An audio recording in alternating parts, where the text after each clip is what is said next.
So, one of the things we want to talk about, first and foremost, I think, as most of us who are involved in politics, unfortunately, in U.S. politics, really just pay attention to domestic issues. And then, about a month ago, we started seeing stuff in the news, and then there was these threats, and the next, Kamala's flying overseas. How did we get here? How did we get here? Well, to say how we got here, I think we have to go all the way back to 2014 because I think people now are looking at this like, how did we get here? But they don't realize we've been here since 2014 when Vladimir Putin actually annexed the Crimean Peninsula from Ukraine.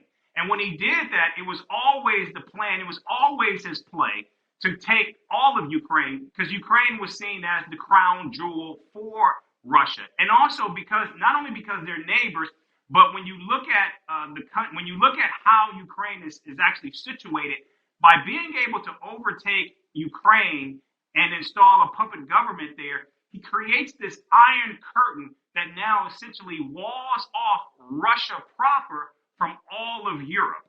And so now that becomes his bulwark. So if anything were to happen, it's you've got Ukraine as a buffer. And so this was something that was always in the work. It was always planned. And when he annexed Crimea, and remember, when he annexed Crimea, sanctions didn't come into effect until 5 months after he annexed Crimea. And the sanctions that went into effect then were nowhere near as crushing or crippling as they are now. And so, quite frankly, he never thought that the world would unite, especially when you look at what happened after that withdrawal from Afghanistan. The United States, especially, we just don't have the stomach for another war, get involved into another military conflict, especially with Russia.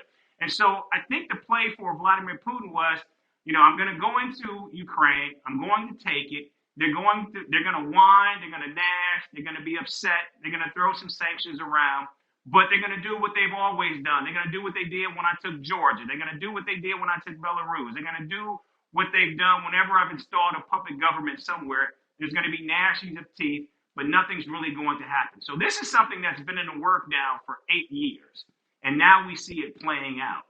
And again, it's not about anything in particular. It's just that Vladimir Putin believes that Ukraine is a part of Russia. He believes it's the crown jewel, much like how China believes Taiwan belongs to China, which is why you're seeing those aggressive flyovers taking place right now. Because at some point, and China has made this clear, we're taking Taiwan. We're not ready to take it now because we don't have the military bandwidth to compete with the United States. We're taking it. And so what we're seeing play out right now in Ukraine, we're going to see play out not 5 years from now, but maybe 10 years, maybe 20 years. We're going to see it play out in China. So when that happens, when we ask this question, well, how did we get here? Well, this is something that Xi Jinping, head of China, has been planning for 20 years now. This is something that Vladimir Putin has been planning for 8 years, and he's just finally made his move.